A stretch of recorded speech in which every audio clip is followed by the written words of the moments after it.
The concrete garage smelled of oil and rain, echoing with the low hum of engines and distant horns from the street above. We need to talk about this Fluorescent now. lights flickered like tired eyes. Grace Carter walked alone, heels clicking softly, keys tight in her palm. She was already exhausted. Another long day, another reminder that the world could be sharp without warning. Then a car door slammed. Voices followed, but bitter. Words meant to bruise. Grace slowed, her shoulders stiffening as the sound of laughter cut through the air, cold and careless. She didn't turn around. I need answers. She didn't need to. I don't have Some them. moments announce This themselves can't wait. before they strike. Before we go any further, let me ask you something gently. Where are you watching from right now? It still amazes me how one story can reach across streets, cities, even oceans. Drop your place in the comments. We need to talk Let's about see this how now. far empathy can There's travel nothing more to tonight. discuss. Grace kept This isn't walking, over. counting her We need breaths to like move now. steps There's on no a time to ladder. waste. I She had understand, learned but to we do must that years consider the ago, risks. Both back of you, when let's focus silence on the was safer solution than here. speaking. Behind her, the couple's voices grew clearer. A man and a woman, late 30s maybe, dressed sharp enough to look important. Their tone was playful in the way cruelty often is when it feels We don't have protected. time for this. Hey, Tell me the what man you know called out, right now. his voice bouncing off concrete. You lost or something? I need answers Grace now. didn't answer. I don't have them. Her car was This 2 can't rows down, wait. near a pillar marked C4. She focused on the blue paint peeling at the edges. Focused on not letting the tremor reach her hands. The woman laughed. Some people just don't know where they belong, she said, loud enough to We land need to like a talk about stone. this now. Grace stopped. There's nothing more to Not discuss. because she wanted to. This isn't over. Because something We inside need her to move finally now. There's no refused time to keep waste. I shrinking. understand, but we She must turned consider the slowly, risks. Both of meeting you, their let's focus on eyes. the solution here. The man smirked. The woman tilted her head, studying Grace like an object, not a person. I'm just heading to my car, Grace said, calm but firm. Her voice surprised even her. The man We don't stepped have closer. time for this. Too close. Tell me what you know Funny, right now. he said. You don't look like you should be parking here. I need The answers words hit her now. chest, I don't have heavy them. and old. This For a can't moment, wait. the garage disappeared, replaced by other rooms, other looks, other days when she was made to feel small for simply existing. Grace felt the familiar urge to apologize for breathing. But she didn't. I'm done, We need to she talk said about quietly. this now. Please There's move. nothing more to discuss. The woman rolled her This eyes. isn't over. Wow. We need So to move aggressive. now. There's no time to waste. That was I when a understand, but security we must guard consider appeared the at the risks. end of the Both of you, row, let's focus on drawn the by the solution here. noise. The couple backed away instantly, masks sliding back into place. The man raised his hands like it was all a joke. The woman smiled, sweet and fake. Grace walked past them, heart We pounding, don't have time knees for this. weak. She Tell me reached what her you know car and right sat now. inside for a full minute before turning the key. Her I need reflection answers stared back now. at her from I the don't have rearview them. mirror, tired can't eyes, wait. jaw set, dignity held together by will alone. She drove home in silence, the city lights blurring through tears she refused to let fall. At her apartment, she kicked off her shoes and leaned against the door, finally allowing to talk herself about to this breathe. now. The quiet There's nothing wrapped more to around her discuss. like a blanket, This isn't but the over. words followed her We need to inside. move now. There's no They time always to waste. did. I understand, but Grace's we must life consider hadn't the been risks. easy, Both of you, but let's it had focus been on the earned. solution here. Raised by a single mother who worked double shifts and still found time to teach her daughter the meaning of fairness, Grace learned early that justice wasn't just a word, it was a promise you had to fight for. She studied late nights, We don't have time passed for this. exams others said Tell weren't me what meant you for know her, right and now. walked into rooms where she was never expected to belong. I need That night, answers she now. sat at her I don't small have kitchen them. table, This files can't spread wait. out before her. Tomorrow was important, a case that mattered. She read until the lines blurred, until the hurt dulled into something quieter. Resolve. Across town, the couple from the garage, Ethan and Lily Moore, We need to talk poured about this wine now. into crystal glasses nothing in their more to polished discuss. kitchen. This They isn't joked over. about the day, We about need to move traffic, now. There's no about time to people waste. who I didn't know understand, their but we must place. consider the risks. Tomorrow was Both of you, let's important for focus them on the too. solution here. A court appearance. A misunderstanding, Ethan said. Nothing serious. They were confident. People like them always were. Morning came fast. Grace dressed in neutral tones, hair pulled back, don't have time for face this. calm. Tell She me what stepped you into know the right courthouse now. as sunlight streamed through tall windows, I turning need dust into answers gold. now. I Her don't have footsteps them. echoed with This purpose can't now. wait. She wasn't just walking into a building. She was walking into her calling. In the hallway outside the courtroom, Ethan and Lily sat side by side, whispering. Ethan checked his watch, annoyed. Lily smoothed her skirt, scanning faces. Then she froze. Grace walked past them, her robe folded neatly over her arm, her presence steady and unmistakable. For half a second, their eyes met. Recognition flashed, confusion, then something close to fear. Grace didn't react. She didn't need to. She pushed open the courtroom door and stepped inside, the room rising slowly as she moved toward the bench. The clerk announced the judge's arrival. The gavel rested in her hand, solid and real. Ethan's breath caught. Lily's smile vanished. Grace looked out over the room, her gaze calm, professional, human. And as the room settled into silence, she took her seat, unaware that for Ethan and Lily, the ground beneath them was about to shift, and the meaning of that garage encounter was only just beginning to unfold. The courtroom felt colder than the garage ever had, but Grace welcomed the stillness. Silence, unlike cruelty, could be shaped. She adjusted her glasses, eyes moving across the room with measured calm. Ethan sat rigid now, shoulders stiff, his earlier confidence evaporated into something brittle. Lily's fingers clutched her purse so tightly her knuckles blanched. They avoided looking at the bench, as if not seeing her might undo what was unfolding. Case number 417. The clerk announced, voice steady. Moore versus City Parking Authority. Grace listened as the facts were read aloud, raised voices, intimidation, a verbal altercation caught partially on a security camera. The words sounded smaller here, stripped of the arrogance that had fueled them the night before. Ethan's attorney cleared his throat and stood, launching into an explanation polished enough to sound rehearsed. A misunderstanding. Emotions ran high. No harm intended. Grace nodded once, inviting the next voice. The city's representative spoke briefly, sticking to the facts. There was no embellishment, no drama. Just truth, presented plainly. Grace glanced at the time-stamped still image on the monitor, grainy footage of a garage aisle, a lone figure walking away, two shadows lingering behind her. She felt a quiet tightening in her chest, but her face didn't change. Years of training had taught her how to hold emotion without letting it spill. Mr. Moore, Grace said evenly, would you like to address the court directly? Ethan stood too fast, chair scraping loudly. He adjusted his tie, eyes darting anywhere but up. Yes, Your Honor. I just want to say we're good people. We didn't mean anything by it. It was taken out of context. Grace waited. Silence stretched. Is that all? He swallowed. Yes. Lily shifted beside him, lips pressed thin. Grace leaned back slightly, hands folded. Intent does not erase impact, she said, not unkindly. And public spaces demand public respect. She could have ended it there. Issued a fine. Delivered a lecture. Moved on. Instead, she noticed something small. A young woman sitting in the back row, arms wrapped around herself. A witness, maybe. Nervous. Grace remembered that posture. Remembered being unseen. Miss, Grace said gently, addressing her, you were present that evening? The woman nodded, startled. Yes, ma'am. Would you like to speak?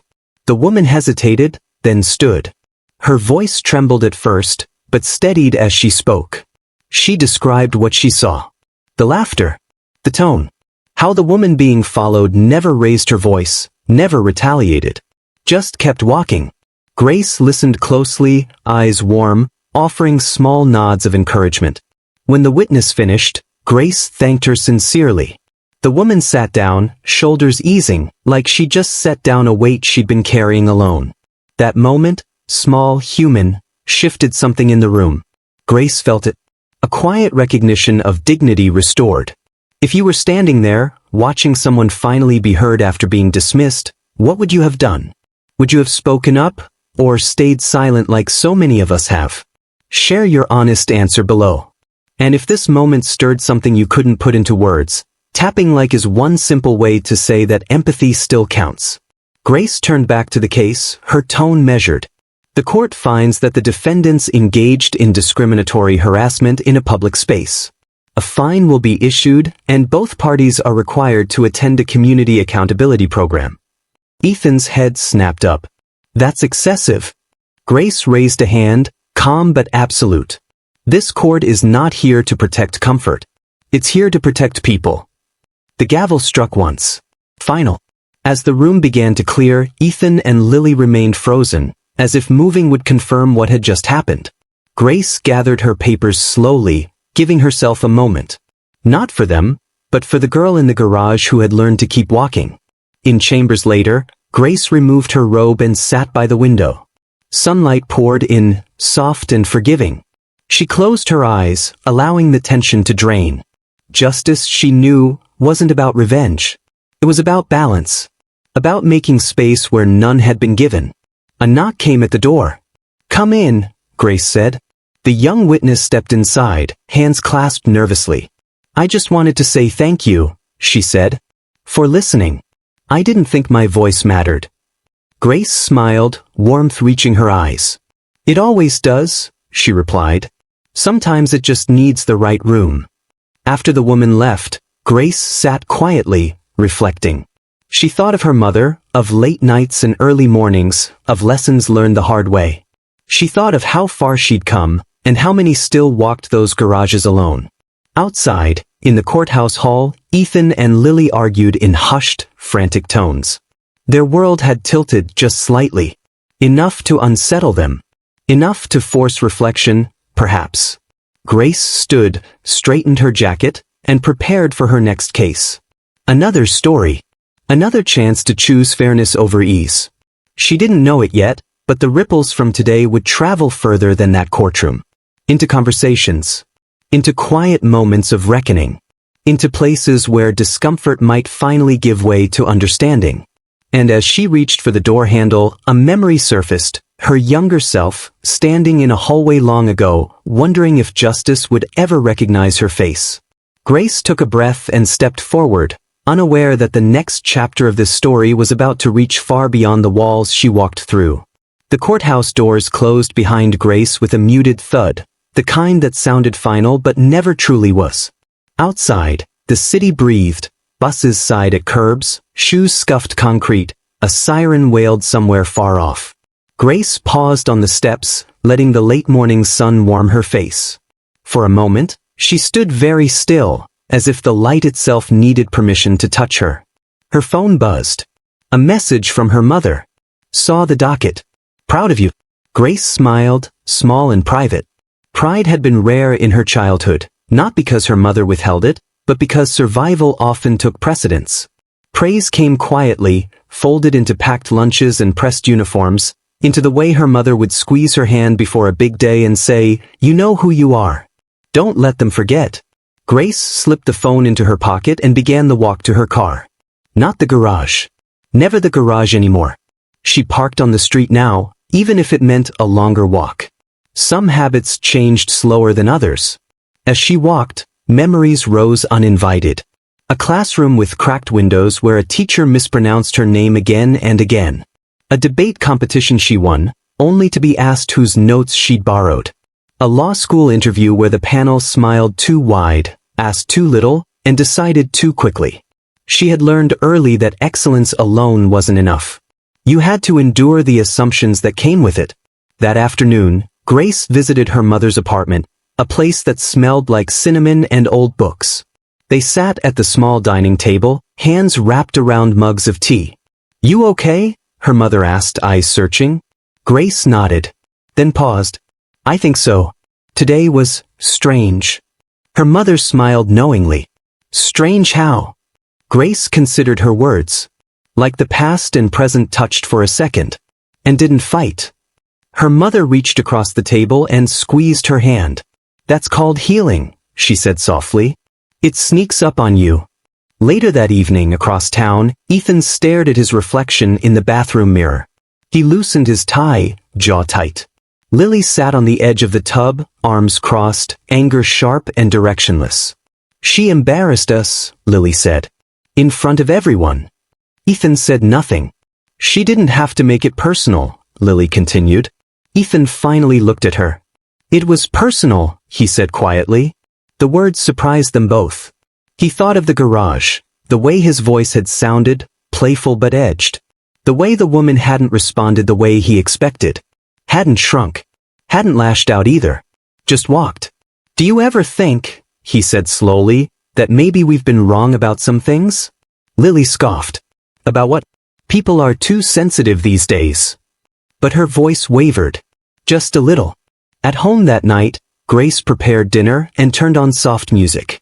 She moved through the motions with practiced ease, chopping vegetables, stirring sauce. The ordinary things grounded her, reminded her that life wasn't only made of moments that hurt. As she ate, she opened a letter she'd been carrying in her bag all day. An invitation to speak at a local high school. Career day writ. We'd be honored if you could share your journey. Grace leaned back in her chair, eyes drifting to the ceiling. She pictured a room full of faces, curious, skeptical, hopeful. Faces that might look like hers once had. Unsure if the world would make room for them. She typed a reply. I'd be happy to. Have you ever had someone stand by you when you felt invisible? If yes, type yes and share their name. Sometimes gratitude grows when it's spoken out loud. The day of the school visit arrived bright and breezy. Grace stood behind the podium, hands resting lightly on its edges. The auditorium hummed with restless energy. She began simply, where she grew up, what she loved, what scared her. I won't pretend it was easy, she said, voice steady. There were days I wanted to quit. Days I wondered if justice was only for certain people. A murmur rippled through the room. Heads nodded. But then, Grace continued, I realized something. Justice isn't a gift handed down. It's a responsibility we claim. Afterward, students lined up to speak with her. One girl lingered at the end, eyes bright but hesitant. I want to be a lawyer, the girl said. But people tell me I'm aiming too high. Grace smiled gently. Aim anyway, she said. The sky doesn't shrink because someone's afraid of heights. That night, Grace lay in bed, staring at the ceiling fan as it spun lazily. Her life wasn't perfect. It never would be. But it was hers. And she had learned that dignity wasn't something you begged for. It was something you carried, even through garages that echoed with laughter meant to wound. Somewhere, Ethan sat alone on his porch, the night air cool against his skin. He replayed the courtroom in his mind, the calm authority, the fairness that didn't flinch. For the first time in a long while, he felt something unfamiliar pressing at his chest. Not anger. Reflection. And as the city settled into sleep, threads of change, quiet, uncertain, began weaving themselves into places no one could yet see, setting the stage for what would come next. Weeks passed, and the city returned to its usual rhythm. Busy, indifferent, always moving. But beneath that surface, small things were shifting. Grace felt it in the courtroom, in the way people spoke more carefully when they realized they were being truly heard. She felt it in herself too, a subtle loosening of an old knot she hadn't known she was still carrying. The Community Accountability Program met every Thursday evening in a modest building near the river. Neutral walls. Folding chairs. No grand statements, just people and the consequences of their actions. Grace wasn't required to attend, but she chose to observe one session quietly, sitting in the back, unseen. Ethan arrived early, hands shoved deep into his pockets. Lily came later, heels clicking sharply, posture rigid with resentment. They sat apart, a small but telling distance between them. The facilitator began calmly, inviting participants to share why they were there. Stories spilled out, some defensive, some remorseful, some confused. When it was Ethan's turn, he hesitated, eyes fixed on the floor. I was harmless, he said finally. I thought words didn't matter if you didn't mean them. A woman across the circle spoke softly. They always matter, she said, even when you don't stay to see what they do. Grace watched Ethan nod, slow and reluctant. Lily said nothing when her turn came. She crossed her arms tighter, as if holding herself together. After the session, Ethan lingered by the door. Grace passed him on her way out. He looked up, startled, then recognition dawned. His face flushed. Your Honor, he said quickly. Grace stopped, expression neutral. Mr. Moore. He swallowed. I just wanted to say, I didn't know. About you. That night. Grace studied him. You didn't need to know who I was, she said gently. You needed to know who you were being. The words landed quietly, without accusation. Ethan nodded, eyes downcast. Grace walked on. Outside, the river reflected city lights in broken lines. Grace stood for a moment, breathing in the cool air. Justice, she knew, wasn't always loud. Sometimes it whispered. Sometimes it waited. The next morning, Grace received a letter, handwritten, careful. It was from the young witness who had spoken in court. She wrote about finding her voice, about telling her sister what she'd seen, about standing a little straighter in public spaces now. Grace folded the letter slowly, holding it to her chest. These were the moments that never made headlines. The ones that mattered most. Later that day, she stopped by a neighborhood cafe on her lunch break. The barista smiled warmly, handed her coffee with a quiet, "Thank you for what you do." Grace paused, surprised. "How did you?" "Word gets around," the barista said with a shrug. "My cousin was in your courtroom last month. You listened." Grace carried her coffee to a small table by the window. Outside, people passed, laughing, rushing, living. Each one carrying stories no one else could see. "Now let me ask you something. Pause for a second and look at your own life. What's one small good thing you've done recently, even if no one noticed? Share it below so others remember kindness still exists. Your moment might be exactly what someone else needs tonight." That evening, Grace volunteered at the high school again, helping students prepare mock trials.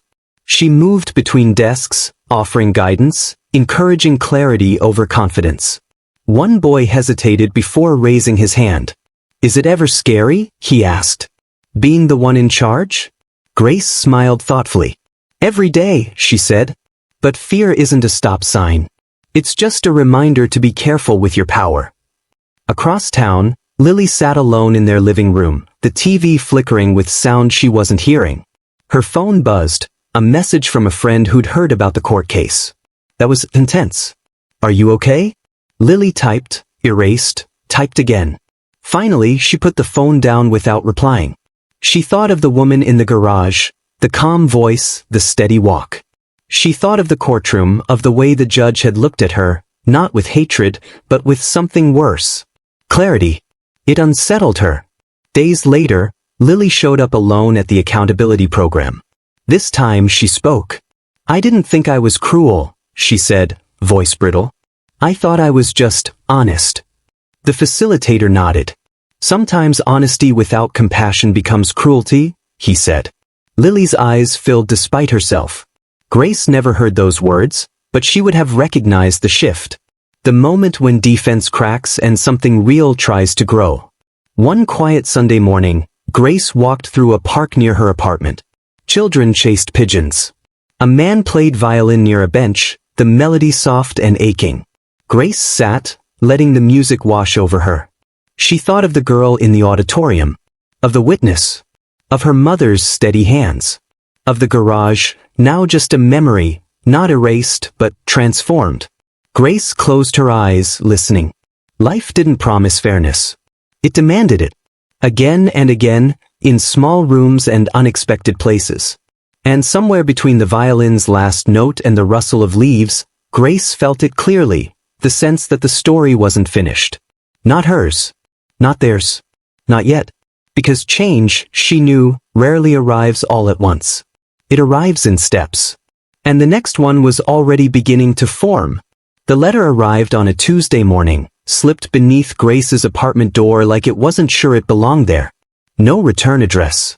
Just her name, written carefully, almost timidly. Grace picked it up, feeling an unexpected weight in something so light. She didn't open it right away. She set it on the kitchen counter, made coffee, watched steam curl into the quiet air. There was a time when unknown letters filled her with dread, denials, rejections, reminders of doors closed politely but firmly. She had learned patience the hard way. Finally, she tore the envelope open. Inside was a single page. "Judge Carter, I don't expect forgiveness. I'm not even sure I deserve to ask for it. But I need to say this out loud, even if only on paper." Grace's breath slowed. The handwriting was uneven, the words pressed hard into the page. "That night in the garage, I thought I was powerful. I thought making someone else uncomfortable proved something about me. Sitting in your courtroom, realizing who you were, it shattered something I didn't know needed breaking. Grace leaned against the counter. You could have humiliated us. You didn't. You treated us like humans even when we hadn't done the same. I'm trying to understand why that hurts more than anger ever could. Grace closed her eyes. This was the reveal no one else would ever see. No cameras. No witnesses. Just truth, fragile and imperfect, finding its way out. She folded the letter carefully and placed it in a drawer. Not as a trophy. As a reminder. That afternoon in court, Grace presided over smaller cases, noise complaints, minor disputes, everyday frictions. Yet something in her had shifted. She found herself listening even more deeply, aware that every person before her carried unseen battles. In one case, a young man snapped defensively, voice sharp. The courtroom tensed. Grace didn't raise her voice. She leaned forward instead. Take a breath, she said gently. Tell me what's really going on. The man's shoulders sagged. Words spilled out, job loss, eviction fears, nights without sleep. The room softened. Understanding replaced judgment. Grace realized then, authority wasn't about control. It was about creating space where truth could surface without fear. That evening, she visited her mother again. They sat on the couch, an old movie playing softly in the background. You look lighter, her mother observed. Grace smiled faintly. Someone wrote me a letter today. Her mother waited. It wasn't an apology exactly, Grace continued. More like a crack. Her mother nodded. Cracks are how light gets in. Later that night, Lily sat alone at the kitchen table, the same pen resting beside her phone. She felt exposed, raw. Writing that letter had cost her something, pride, certainty, the armor she'd worn for years. Ethan watched her from the doorway. Do you feel better? He asked quietly. I feel honest, Lily replied. I don't know if that's better yet. Across the city, Grace prepared for bed, the day's weight settling gently instead of pressing down. She thought about the garage again, not with pain, but with clarity. The moment had not broken her. It had revealed her.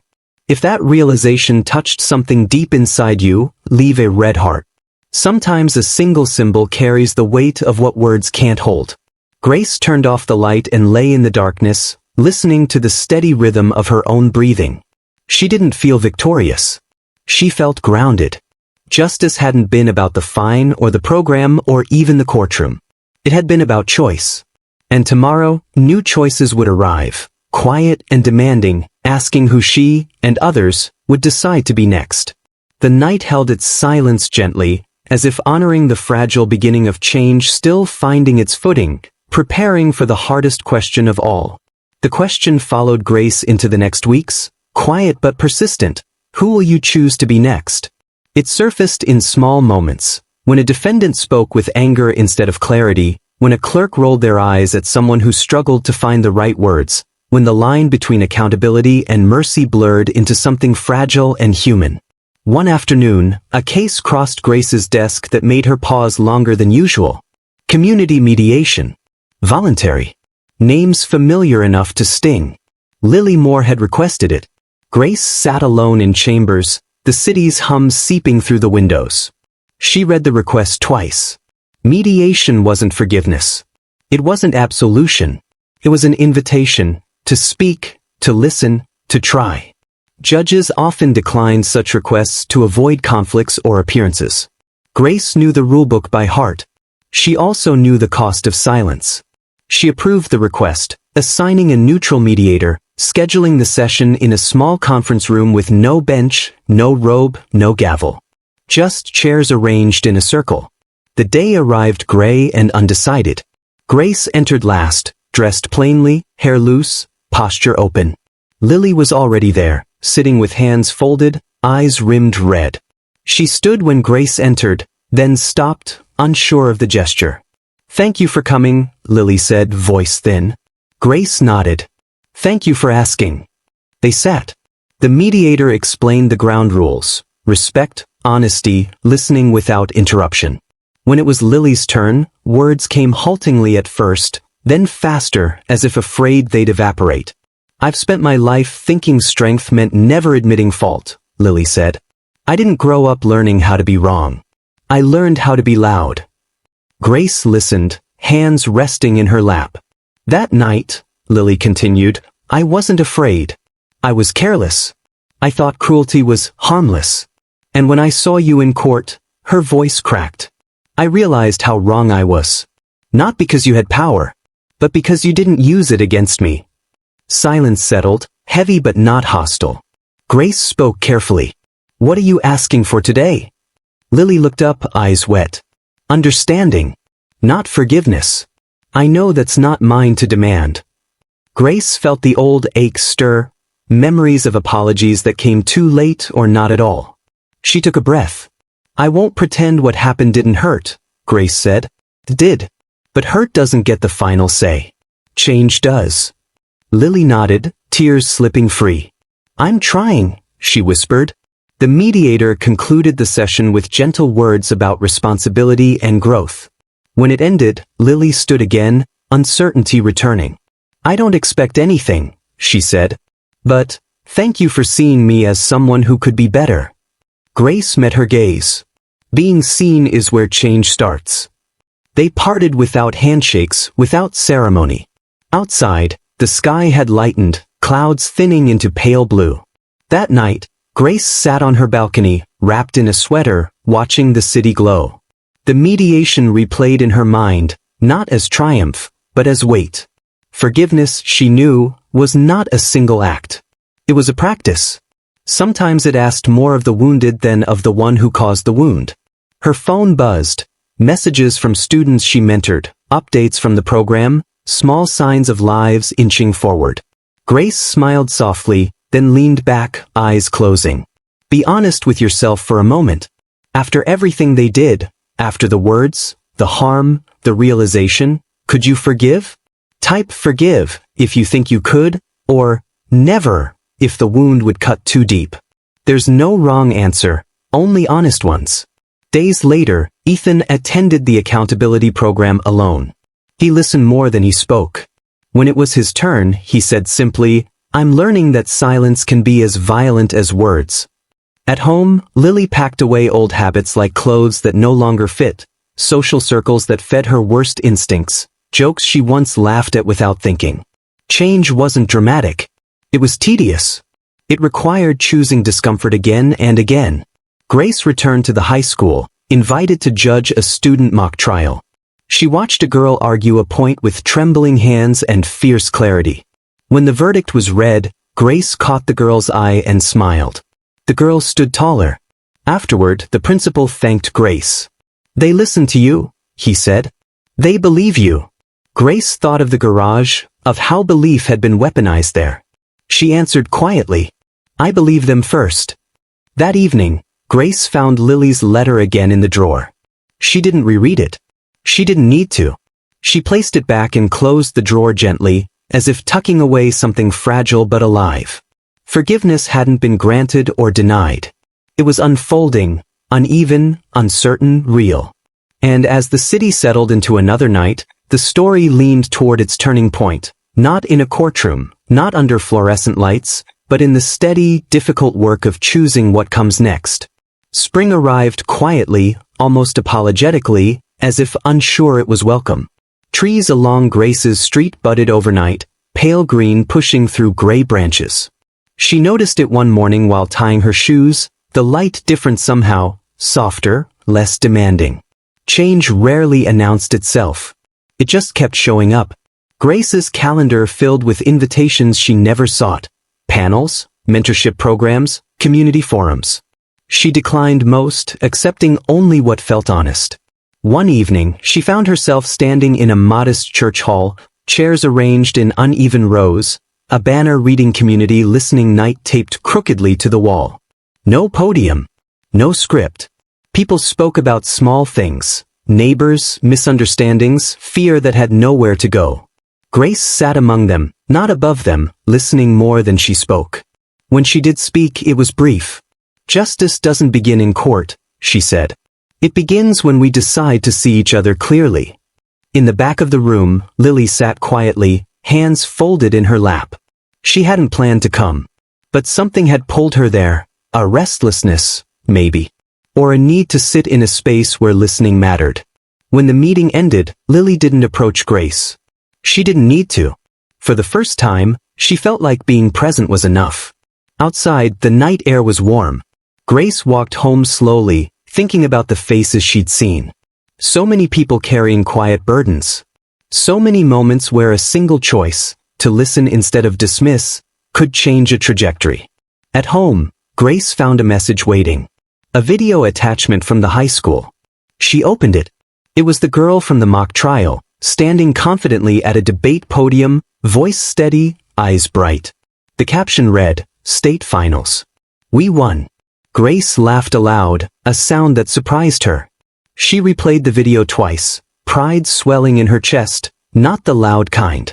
The grounded kind. Across town, Ethan stood in their garage. The garage. The concrete looked the same. The lights still flickered. But the space felt altered, stripped of its anonymity. He stood there alone, hands in pockets, replaying the moment that had changed everything. Not the courtroom. The walk away. The dignity he hadn't understood until it was gone. He exhaled slowly and turned back toward the elevator, something settled behind his ribs. Not absolution. Accountability. Weeks later, Grace received an invitation that made her pause longer than usual. A dedication ceremony. The city was renaming the Community Mediation Center, honoring service, fairness, commitment to dialogue. She almost declined. But her mother insisted. "You don't get to hide from the good you do," she said gently. The ceremony was small. No cameras. No speeches meant to impress. Grace stood near the back, uncomfortable with attention, until the facilitator called her name. "This space exists because some people believe justice should feel human," he said. "Judge Grace Carter is one of them." Applause rose, warm, unforced. Grace stepped forward, heart pounding. She didn't prepare remarks. She never did. "I once thought strength meant standing unshaken," she said. "Now I know it means standing open. Listening when it would be easier to judge. Choosing dignity even when it costs." Her eyes scanned the room. She caught Lily's, then Ethan's, seated separately but attentive. No hostility. No shame. Just presence. Grace finished simply. "Thank you for choosing to be here." Afterward, people lingered, talking in low voices. Grace stepped outside, needing air. The sun was setting, casting long shadows across the pavement. Her mother joined her, slipping an arm through hers. "You did good," she said. Grace leaned her head briefly against her mother's shoulder. "We all did," she replied. As dusk deepened, the first stars appeared, faint but insistent. Grace watched them, thinking of all the moments that had led here. The garage. The courtroom. The letter. The silence that learned to speak. If you believe, truly believe, that love can still win over cruelty, comment the. Let this space fill with hope tonight, because somewhere, someone scrolling needs to know it's still possible. Grace walked home under a sky full of quiet light. She didn't feel like a symbol. She felt like a person who had chosen, again and again, to meet the world with clarity instead of armor. Tomorrow would bring new cases. New mistakes. New chances to listen better. And as she unlocked her door, stepping into the gentle hum of her own life, Grace knew this story was nearing its end, not with a verdict, not with a gavel, but with something softer. Something lasting. The morning arrived without urgency. No alarms. No headlines.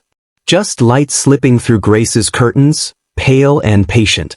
She lay still for a moment, listening to the city wake up, the distant rumble of traffic, a neighbor's door closing, a bird testing its voice against the sky. This was how real endings began. Quietly, Grace moved through her apartment, making coffee, watering the plant by the window that had finally begun to thrive. She paused, fingers brushing a new leaf, and smiled. Growth never looked dramatic while it was happening. Only later did you notice how far it had come. At the courthouse, her final case of the week was brief. A misunderstanding between neighbors. Raised voices. Hurt pride. She guided them gently toward resolution, watching as tension softened into reluctant understanding. When it was over, both parties thanked her, not profusely, just sincerely. That was enough. Grace packed her bag and stepped outside, the afternoon sun warm against her face. She decided to walk instead of drive. The long way. She passed the park where she'd once sat listening to a violin.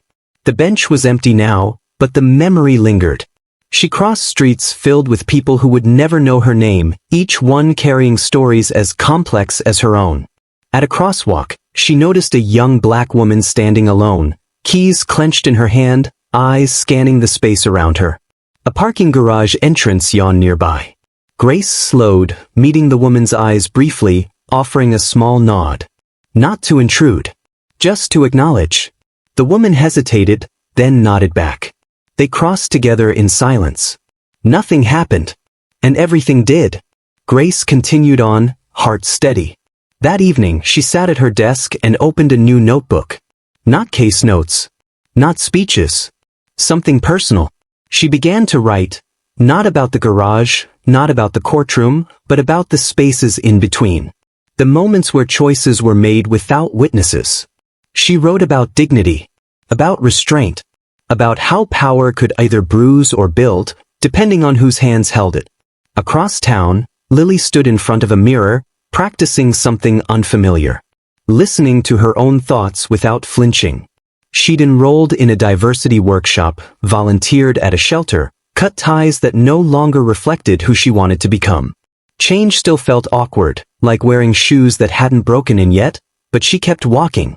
Ethan cooked dinner that night, something simple. They ate without phones, talking about ordinary things. The world hadn't forgiven them. It didn't need to. They were learning how to forgive the parts of themselves they'd ignored. Grace's mother called later, her voice warm. "You sound peaceful," she said. "I feel aligned," Grace replied after a moment. "Like my past finally stopped chasing me."